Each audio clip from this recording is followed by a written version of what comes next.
Good evening, everyone. Thank you so much for joining us this evening for this very important conversation. My name is Shanetta Malkia. I am your International Ms. USA 2021. And tonight I'm joined with quite a few of my sister queens. And I'm going to let them introduce themselves and tell you a little bit why they're here to join this important conversation.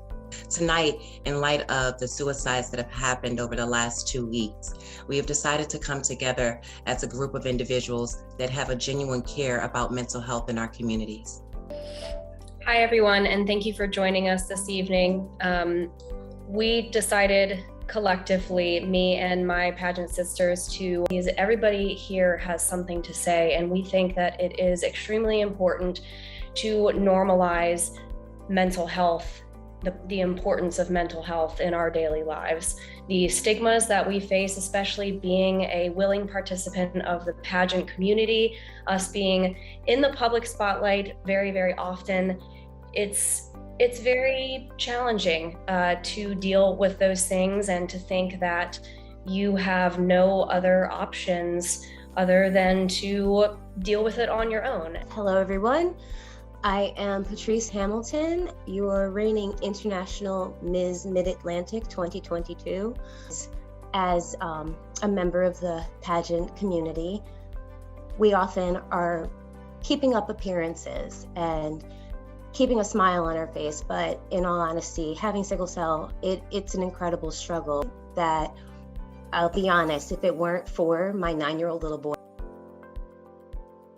I lost my brother to suicide several years ago, and it's something that has changed me greatly. I will never be the same, but I'm different in the sense that while I mourn his loss every single day, his life has still brought me purpose, and I don't want to see families go through what my family had gone through. I would like to see us change the narrative. You know how the saying goes, check on your strong friends.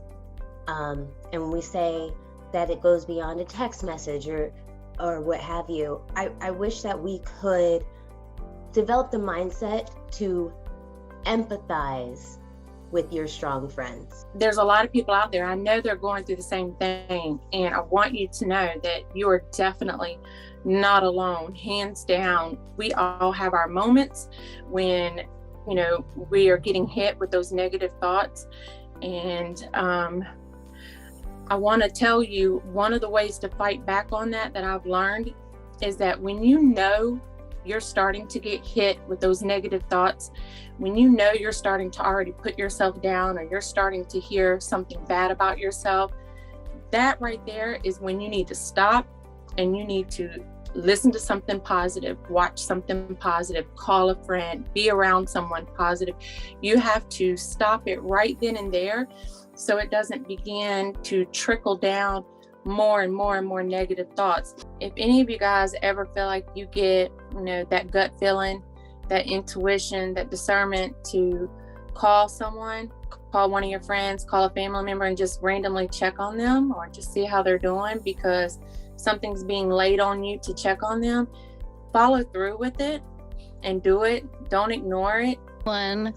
Thank you for joining us. And thank you, Carrie, and Patrice and Shanetta all for sharing, and Jordan. You all are incredible. So I just want to acknowledge that, and that it's completely normal to have an event like this trigger both feelings and emotions from our past experiences with mental health challenges. I really believe that compassion is something that needs to be practiced both within ourselves for self-compassion, compassion toward others. So we have a big focus on anti-bullying and bullying prevention and intervention. I linked a website, yoursaferplace.org. A coworker of mine, when I was working at the teen shelter, she was specifically in the area of the Anti-Sex Trafficking Coalition, and she developed an app that has a whole bunch of resources Awesome. Thank you so much, Whitley, and thank you again for sharing. Y'all, my name is Andrea Sasha Uthi. I have a different perspective about psychology. Psychology isn't the study of the brain or behavior. Psychology is the study of the soul. They're carrying a deep-seated wound. Those are the things that wound our spirits and our souls, if you believe in that. And if we don't do something with it, it can form scars. And those scars turn into depression, anxiety. Thank you so much for the love, the compassion, the genuineness, and the tools. Because a lot of times when we're going through our attempts, there were tools that were missing. And so I think about the suicide resources that were not available for me during my attempt. I was 23. And I was coming out of a relationship. At that time, I was with a woman for about 6 years. The relationship was coming to an end. And because I attached myself to that woman when that relationship came to an end, I felt like I came to an end. So life for me came to an end. And in my attempt, I remember the police officer when I was in the hospital speaking to me and asking me, do you think that what you're going through is worth to you taking your life? And it was the toughest love and the most appreciated love today that she could have given me. She said no. She didn't even let me answer. So I think about leaving that hospital. I think about the fact that there were no resources that were given to me. There were no organizations that were referred to me. I want you to begin to think about that. What resources do you have? What tools do you have in your toolbox to help you to begin to process some of these traumas? Because some of the things, the accolades, the things that we're trying to accomplish, wearing the multiple hats, being the mom, being the entrepreneur, being the pageant queen, being the model, being the actors, we're actors in our own lives many days, because sometimes we feel like we can't take these masks off and be real individuals. And so I'm glad that we're all here tonight to talk about the tools and the resources on how we can move forward and heal together as a community. Hi everybody, I am your reigning International Miss Oregon for 2022. Once your problem starts to consume you, you don't see a way out. It gets very bleak and your opinions kind of dwindle. And for me, I stopped reaching out. I stopped talking to people, and I spent 6 years learning behavioral health for people with varying disabilities. And I then came to realize that suicide does not discriminate. And I had to deal with it on that end as a business profession. Hi, I am Shayna, and I am Queen of the World Miss Florida, and I'm in recovery. Despite being a state title holder, I was a worship leader at church. I was a teacher. I also happened to be an unhoused person. And I was dealing with a lot behind the scenes. I want to turn this over to another queen, Queen Julie. I'm going to turn it over to you tonight to share with everybody your story and your work and why you decided to join this important conversation. Thank you so much. So I am Julie Harmon. I've been former Miss America 2016. I've joined the pageant world because I needed a platform, I needed a space. I was actually surrounded in most of the closest relationships of my heart. I was surrounded by these conditions. And not only in my friends and closest family, but also my clients. My clients I've served and supported over the years. With their mental health conditions. I've served those who have been in and out of jail, addicted to many different types of substances.